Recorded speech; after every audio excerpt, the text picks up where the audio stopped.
حالا من میخواستم از دوستان سوال کنم که نظرشون رو بگن. این خانواده براشون یک مهمان تقریبا ناخوانده میاد که قرار بوده مثلا 1 ساعت مهمان اینا باشه، ولی ساعتها و تا روز بعد مهمان اینها باقی میمونه. در چنین مواردی که ما ایرانی ها خیلی رودربایستی داریم، یعنی همش مقیدیم که ای بابا ما حالا چگونه از این پذیرایی کنیم، آیا پذیرایی بکنیم یا نه، رها کنیم، خداحافظی کنیم، بگیم مشکلمونو، بگیم ما امکان پذیرایی نداریم یا امکان اینکه به شما این خدمت و این سرویس بدیم نداریم، یا اینکه نه نگیم و به هر شکل ممکن برگزار بکنیم. به نظر شما این نکاتی که ما داریم ایرانی ها مخصوصا باش در ارتباطیم و خارجی ها ندارن، کمتر دارن، میگیم رودربایستی، اینو چجوری میشه باش کنار اومد؟ و اصلا باید این کارو بکنیم یا نه، یا صادقانه بگیم حرفمون رو؟ خب منم سلام عرض میکنم. امیدوارم که خب باز بحثی که شما شروع کردید مفید فایده باشه. ببینید، ما در تعریف و تبیین به اصطلاح رودربایستی من اجازه بدهید مقدمه رو خدمتتون عرض کرده باشم، بعد تحلیل بکنم که چه عوامل و عناصری موجب میشه که ما در صدد باشیم و توجه و تمرکز اغراق‌آمیزی داشته باشیم برای تاییدیه گرفتن از عالم بیرون، از محیط و از دیگران، و چه عوامل زمینه ساز یه همچه فرهنگ فردی و به طور کلی فرهنگ اجتماعی ما رو شکل میده. این که تعاون و همکاری و همیاری به قدمت به اصطلاح زندگی ما انسان‌ها در درازای تاریخ بوده و هست، اما شکل‌هاش متناسب فرهنگ‌ها و ارزش‌ها و علل خصوص مذهب تغییر و تحولاتی رو به خودش دیده. اما اگر اون بعد آسیب شناسانه قضیه ره یا بعد از بخوایم آسیب شناسی روانی اجتماعی این معضلی که شما ازش صحبت میکنین رو در نظر داشته باشیم و تحلیلش بکنیم، بله، من به ضرس قاطع خدمتتون عرض بکنم که خیلی وقتها در صدد تایید و تشویق گرفتن از عالم خارج، از دیگران، نه تنها وبال گردن هست، بلکه یکی از اساسی ترین و بنیادی ترین عوامل به وجود آورنده عدم بهداشت و سلامت روانی هست. عدم بهداشت و سلامت روانی هستش. چطور این قضیه اتفاق میفته؟ ببینید، یه پروسه خیلی طولانی رو طی میکنه قضیه در شکل فردی قضیه که طبیعتا این فردم به فرموده شما جزء لاینفک این جامعه هستش، موجب میشه که فرد دائما در هر لحظه به لحظه زندگیش در صدد تاییدیه گرفتن از دیگران باشه. این زمانی که بچه در خانواده، ببینید مشکل از خانواده شکل میگیره، نوع ارتباط بین پدر و مادر با بچه ها شکل میگیره. بچه در سن قبل از 5 سالگی به تمام عیار و با تمام به اصطلاح وجود در تحت کنترل والدین هستش. میخوام یه نتیجه اجتماعی و کلی‌تری بگیرم از این قصه و خیلی هم مهم هستش و میتونه یک به اصطلاح توصیه روانشناختی نوع برخورد با بچه‌ها هم در این زمینه خاص باشه. بچه دقیقاً و عمیقاً دنبال تاییدیه گرفتن، تشویق گرفتن، به به چه گرفتن از پدر و مادر هستش. برای اینکه این به به چه و تاییدیه و تشویق رو بگیره، مجبور هستش مطابق میل پدر و مادر عمل بکنه.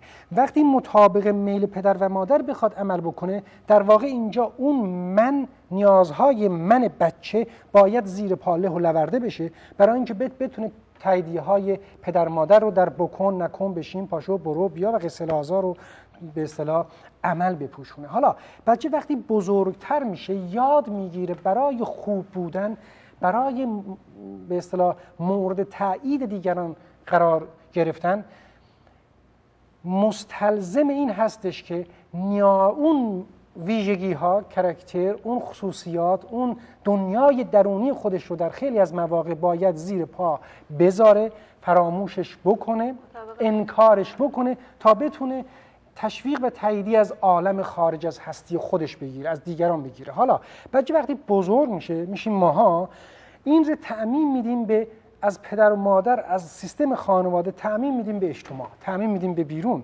من برای اینکه شهروند خوبی باشم، برای من احترام بذارم، به من ارزم به خدمتتون آهنگ و برچسب خوبی بزنن، اونجا مجبورم خودم رو فراموش بکنم و مطابق میل جامعه عمل بکنم. اگر این اغراق‌آمیز باشد طبعا هسته مرکزی اضطراب و در اضطراب دائم رو دامن میزنه برای انسان. بله برای فرهنگ ما اصلا این همینطور هست آقای دکتر. مهمون که میخواد بیاد خونمون، حالا به هم میریزیم مادر خانواده یا پدر خانواده هر کدومشون که مسئولیت بیشتری رو تو خانواده دارن، که حالا اینا من دارم میخواست بعدا در موردش صحبت بکنیم. مسئولیت پذیری اجرا میشه نمیشه. بله یعنی به حد کشت صورتشون رو خانواده ها اکثرا با سیلی سرخ نگه می‌دارن که آبروداری بکنن.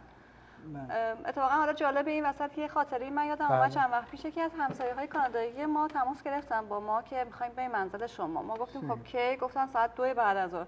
شوهر منم خب پرسید 2 بعد از ظهر برای ناهار میاین؟ خیلی راحت گفت بله میایم برای ناهار. خب اومدن ما خیلی خوب پذیرایی کردیم، پذیرایی ایرانی، غذای چند نوع و میوه و خلاص خیلی خوب، خیلی گرم، خیلی هم راضی و خوشنود رفتن. هفته بعدش زنگ دادن خیلی راحت ما رو دعوت کردن خونهشون، بعد از شام ساعت 7 بیایید خونه ما. ما هرگز همچین حرکتی رو نمی‌کنیم، حتما باید جبران بکنیم اگر شام ناهار چیزی خونه کسی رفتیم. حالا کدوم بهتره؟ اتفاقا همین که در آغاز صحبت گفتم فرهنگ ما و فرهنگ غربی ها اینجا وقتی که یک کسی حتی ممکنه مهمان برید شما میگه سیب میخوری، یک دونه سیب برمی‌داره میگه میخوری، شما میگه یا آره یا نه، چون میدونه شما تعارف نمیکنه. اگه بخواید بخورید میگه برای من یه سیب میخورم، اگر بگید نه یا نمیخورم میشینه سیبش پوست میکنه و خودش میخوره. یا میگه چای میخوری، میگه مثلا حالا تو خانواده ایرانی تو رو خدا بخور، حالا یه چای دیگه، حالا بیشتر هی بکشم براتون، هی میدونید این هست. این البته قشنگه، این در این حال زیباست. یعنی خود من میگم که شاید اون طرف مقابل مثلا درستی گیر میکنه بذار حالا یه طرف دیگه بزنیم اینو، ولی در اینجا اصلا این قید نیست و اینا خودشون رو داخل این قید و بند نمیدونن درست که چه بکنن و چه به خودشون بده. در واقع ما قربانی میشیم، ما در چنین مواردی قربانی میشیم. تو فرهنگ خودمون باشیم، تو مملکت خودمون باشیم، همه همینطور بنا به فرمایش آقای دکتر اقرار آمیز رفتار خواهیم کرد. اما اینجا یه ذره سخت آقای دکتر. درست. من برای اینکه صحبت‌های پیشینم رو بتونم ربط بدم به سوالی که الان مطرح کردین، اجازه بدید باید یه مقدمه خیلی کوچیکی رو خدمتتون عرض بکنم. ببینید هر کدوم از این سبک و استایلی که ما باهاش مواجه هستیم تحت عنوان شرق و غرب یک سری مزایا و یک سری معایبی رو داره. الزاماً بد و خوب نیست، ما صحبت از بد و خوب نمی‌کنیم.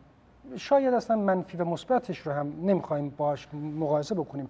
اینها در این فرهنگ بزرگ شدن با این کیفیت، با این ارزم به خدمتتون معیار و اسلوبی. ما هم با یه فرهنگ دیگه بزرگ شدیم با یک فضا و اتمسفر خاص خودش. اما چیزی که وجود دارد، چرا فرهنگ غرب اتفاقا از رنسانس اتفاقا به این طرف به این شکل سمت و سو پیدا کرد که بتونه به اصطلاح اون حریم خودش رو، حریم فردی خودش رو با دیگران مجزا بکنه. قصه طول و درازی است. بله.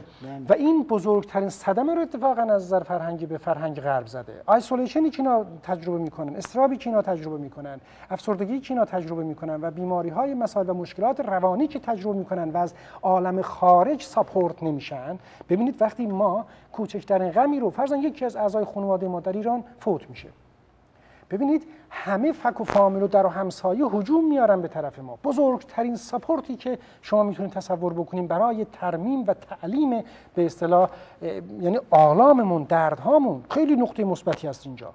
خیلی نقطه مثبتی هست. هفتش که میگذره میذارن میرن، تازه یا تو تنهایی رو حس میکنه. نه بازم هست، بازم هست، بازم میان. حالا همین مسئله منظورتون از اینا هفت میذارن میرن؟ یعنی میگین همش وایسن اینجا؟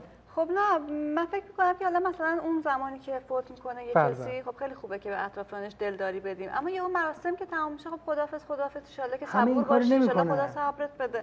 اوج غم فکر میکنم تازه وقتی که آدم تنها میشه، اون جمعیت هم میره. کاش که یه برنامه‌ای بود، یه روشی بود، یه فرهنگی 40 روز میموندن خونه، شب و روز میموندن جوان. درسته. شما البته این احساس خوبیه، ولی خب شما باید تنها باشین که با مسئله و مشکل خودتون به شخص روبرو بشین برای حل کردن. اصلا این اصل است. شما نمیخوان تنها باشن، اصلا دوست دارن تنها باشن. درسته. میگم بذارین در تنهایی خودم باشم و فکر کنم و یه جوری با خودم کنار بیام. ولی خب چقدر خوبه که حالا ما وارد اصلا، چون این برنامه اصلا سیاسی نیست، ولی خب در همین وقایع اخیر ایران هم ما دیدیم که ایرانی ها در سرتاسر دنیا همدردی کردن. حالا کار با اصلا کیفیتش نداریم، همین همدردی ها باعث شد که یه مقداری تشفی خاطر پیدا کنن خانواده ها. در همه زمینه اینطوره. حالا در فرهنگ ایران و ایران زمین، این فرهنگ باستانی ما، در واقع مردم یک جوری به قول معروف میگیم هوای همو واقعا هنوز دارن.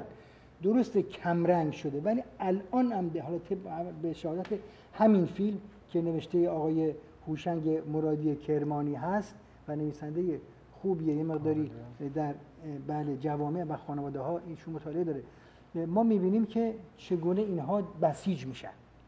بسیج میشن که به این زن کمک بکنن. حالا شما به عنوان یک خانم اگر برای شما یک مهمان سرزده بیاید، سعی میکنید رو درواسی دارید، یعنی اگر هم امکاناتی پذیرایی داشته باشید به هر شکل ممکنه سعی میکنید پذیرایی کنید، یا اینکه نه ممکنه خیلی راحت بشینن 2 ساعت و وقتی که بلند میشن برن بگید خداحافظ. شما چیکار میکنید؟ نه من خیلی درواسی دارم. درواسی دارید؟ خیلی شدید، یعنی اصلا خودم اذیت میکنم، اصلا خوب نیست میدونم. بله. تو آقای دکتر من کلامشون رو قطع کردم، داشتید به همین موضوع میرسیدید. بله. بعد خوبش رو می‌خواستیم. بله. مثبت. از آقای دکتر بخوایم که بگم بهمون. برای اینکه بحثم دور نشده باشیم. که گفتید وارد میشه رو من کلامتون رو قطع کردم. بله.